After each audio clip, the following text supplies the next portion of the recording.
Okay, Keith Myers here again. This time we're going to cover the Kulo set or San Sik that's called Wu Dip Jeung. Wu Dip Jeung means butterfly palms. In the Ip Man lineage, a lot of times they'll say Popeye Jeung or Popeye palms. I don't know the exact translation, but Popeye generally refers to holding a shield. So it's this position. You can imagine if I was holding a board for somebody to break it and I'm holding the edges of the board. It's a shield. This is the connotation of Popeye. Although a lot of people still say butterfly palms, but that's not what Popeye means.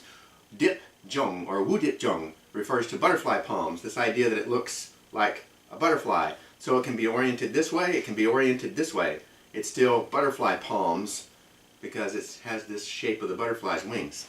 Okay, but Wu Dip Jeung in the classical Kulo set looks like this. It's 3 Quan Saos with a pivot and then the Wu Dip Jeung strike.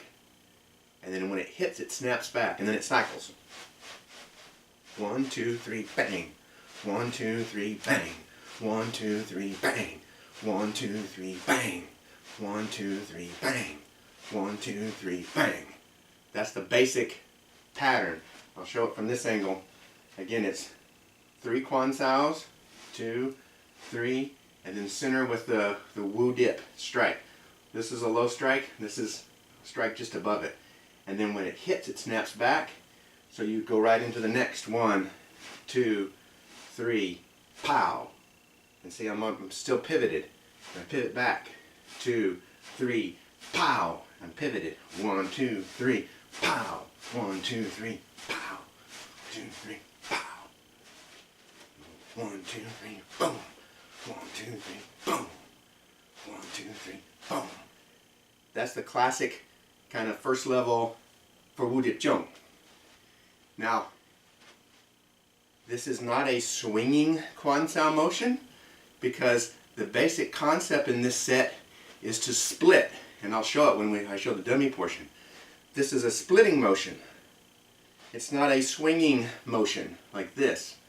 It separates and splits open to make an opening for the strike. And again, I'll show it on the dummy in a minute. But this is an important distinction to not think about it as this big slamming Quan Sao motion. It stays on the center and it splits and then it strikes. Now kind of a next level for this, a lot of people have this in their dummy form, this idea that from this position now I can come up from the side and step out and do the palms this way. So I got 1, 2, 3 with that step and my butterfly palms at an angle. And again, I'll show it on the dummy in a minute. 1, 2, 3, bang. And then back. 1, 2, 3, bang.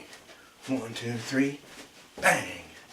1, 2, 3, bang. 1, 2, 3, bang. 1, 2, 3, bang. So the big concepts in this set, to split to make an opening and then hit. And it's not like you're trying to do a damaging hit. The idea here is that I'm boom, short power, boom, and I'm knocking the guy back enough to make an opening for my strikes.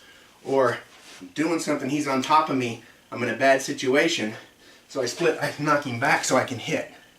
And so when I do my Wing Chun boxing version, I put a little more of the boxing mechanic into it. Still that same idea. I'm at this level, and I'm stepping in with my strike. Boom, boom, boom. Step in. Step in. Step in. And then sometimes I'll do it this way, where I step in, and now I've knocked him back just enough. Pow! I can finish. 1, 2, 3. Pow, pow, pow. 1, 2, 3. Pow, pow, pow. 1, 2, 3. Pow, pow, pow. Or if I do from an angle, this one, I'm coming around, push the guy away, and then hit him. Push the guy away so I can hit him. Push the guy away so I can hit him. That making space. And boxers do this all the time, generally with shoving him away with the shoulder or pushing him away with the elbow, almost like a lancao motion. Boom, to make space so they can hit him. You're in close, bump him away, and hit him. Same idea here, just the Wing Chun version is using these palms to knock him away with the palm strike and then hit him. So it's not meant to be a damaging blow. It's meant to jar him, break his base, break his balance, to set him up for the strikes. Now, if I can pivot this way, what happens when I pivot back the other way? So then it becomes this, like yang and yin. Just do it the other direction. So now you'll notice we already talked about the Fukfu set. So I can now circle back around. I think I've spoken before how a lot of these Kulo sets, they interchange, they intertwine. You get the basic concept, but then you can go back and do another set with the concept from a prior set, or vice versa. So they kind of start to interrelate and morph and change depending on what you're trying to emphasize in that particular set. So the idea of kind of breaking in to make an opening to palm strike, we did it this way with the Wu Dip Jeung set. Now I can do it this way with my Fukfu set. So I can do it almost the same format. 1, 2, 3, and strike over the top. 1, 2, 3, and strike over the top with the butterfly palms. Strike over the top. Strike. Wow. So now I'm doing my Fukfu set influenced by the Wu Dip Jeung. Okay? And next we're going to do the Jiji Konkyu set and show how it interrelates with this Wu Dip Jeung and the concepts. But again, the basic concept here is to split something to make an opening, and then boom, hit to off balance the opponent so you can throw some finishing blows. That's the essential concept and the use of these butterfly palms in various configurations from various angles. Basic concepts with this. Now we're going to do the Wu Dip Jeung set on the dummy. It's pretty much just like the solo set in the air. Squared off with the dummy. I'm going to pivot. Here's my Quan Sao motion. But notice I'm not coming like this. I'm coming on this side of the arm because this splits. So I've got 1, 2, 3, and then I strike and recoil. And then I sets me up to pivot the other way. 1, 2, 3, strike. 1, 2, 3, strike. 1, 2, 3, strike. 1, 2, 3, strike.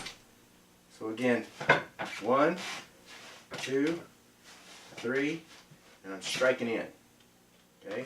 And I can add a little step in to get more effect, and with my dummy moves, so you can kind of see how this is not so much as I'm trying to hit the guy as it is I'm knocking him back away from me.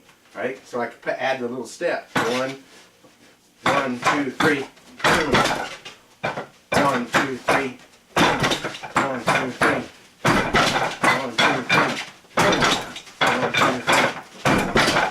So you got that sense I'm knocking him back. And knocking him back so I can step in with something else. Okay? Now, again, this is important. This set splits. It's not this. Right? It's this. And think about it. If I'm going to strike him with these palms and I'm under his arm, right? That palm strike is not likely to slip in, because if I'm under his arm, all he's got to do is drop his arm a little bit and he's blocked me. So this strike works because I've split him open. I've made this opening, and now that palm can strike in. I've split the guy, and now the palm can go in because I've separated his arm out of the way so I can hit him. If I'm under his arm, that hit is never going to land. Okay? Just won't work that way. Now, we can do the other version where I step to the side. Same idea. I've got 1, 2, 3. Now see how my arm is already low? Somebody's on top of me, my arm is low, and so I'm stepping around, I'm catching it here, and coming up with the palms. It's not this, because that whole idea that I can bong somebody's arm on the inside and then redirect their arm completely over here so I can strike, that just doesn't work. I'm starting from this low position, their arm is above me, so all I have to do is pick it up to catch the line, and I turn it into the palms. Again, I'm pushing the guy away from me. So I'm in a bad position, I'm being crunched, I'm being pressed, I'm being trapped, and I flip this arm up, boom, and push the guy away. So I do it like this. 1, like before, 1, 2, 3, then this arm comes up, catches the line, hit. And then 1, 2, 3, 1, 2, 3, 2, 3. 1, 2, 3. 1, 2, 3. And that's the other version of the Wudip Jeung on the dummy. Again, if I do it slow, I'm from this position, and now this hand is coming up to catch this line, and this hand switches over, and right there is my butterfly palm. That whole idea, that turn, butterfly, like a butterfly's wings, boom.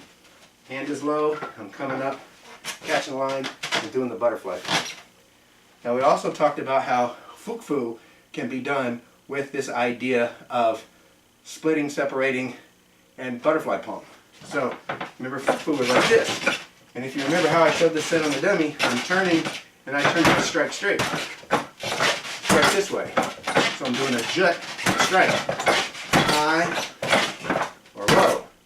Well, it's easy to strike with both hands instead of just one hand. And then we're kind of doing a Wudip Jeung version of the set. So I'm coming around, and then this hand is on top, and then I just come in.